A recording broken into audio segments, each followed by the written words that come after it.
Good morning class. आज हम लोग देखेंगे इंडियन इकोनॉमिक्स में कुछ क्लासिफिकेशंस में तीन क्लासिफिकेशंस को हम लोग डिस्कस कर चुके थे, जो कि एग्रीकल्चर सेक्टर्स था या इंडस्ट्रियल सेक्टर थी या आप कह सकते हैं डेमोग्राफिकल प्रोफाइल्स के बारे में हम लोग डिस्कस कर चुके थे।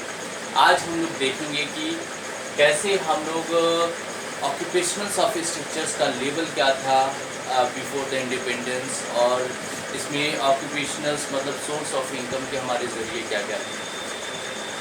इसमें तीन कैटेगरीज बनाई गई है, जिसमें हम लोग प्राइमरी कैटेगरीज की बात करेंगे, सेकेंडरी और टर्सरी, तीन कैटेगरीज में डिवाइड किया गया है ऑक्यूपेशंस को।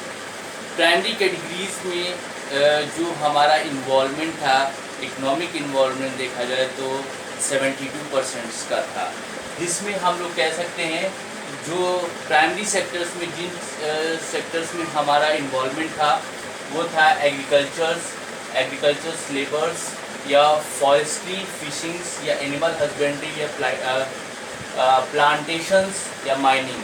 ये हमारा जो था जहाँ पे ऑक्यूपेशंस ऑफ स्ट्रक्चर्स को हम लोग प्राइमरी सेक्टर्स में डिफाइन करते थे, इनका बहुत ही अहम रोल देखने को मिलता था।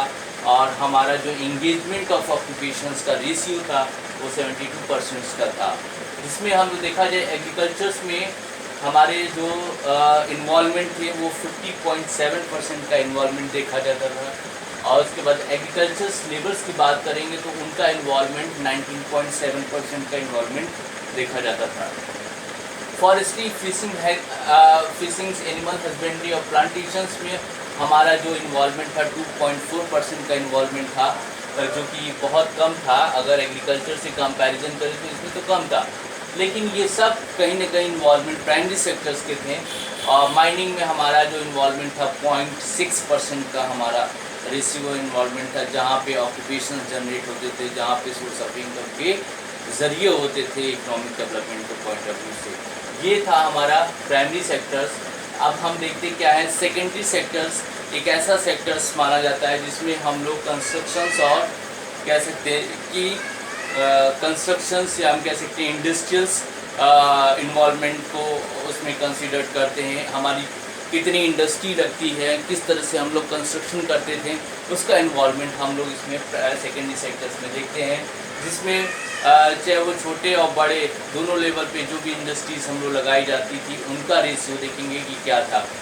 Small and large scales industries में देखा जाए तो 9% का इन्वॉल्वमेंट था। जो छोटे छोटे उद्योग थे या बड़े उद्योग थे उनका इन्वॉल्वमेंट 9% का था।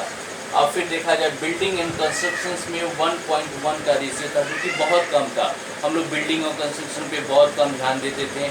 इंडस्ट्री तो थी 9% के रेशियो में इंडस्ट्री थी, लेकिन कंस्ट्रक्शन में हमारा रोल बहुत कम था। देखा जाए कंस्ट्रक्शन फेसिस में इकोनॉमिक लेवल पे हम लोग बहुत वीक थे। और ओवरऑल अगर सेकेंडरी सेक्टर्स की बात करेंगे तो इन्वॉल्वमेंट 10.1% का था। ये हम कब की बात बता रहे हैं, 1951 की बात बता रहे हैं, जो परसेंटेज का रेशियो देखा जाता था। फिर हम लोग देखेंगे टर्सरी सेक्टर्स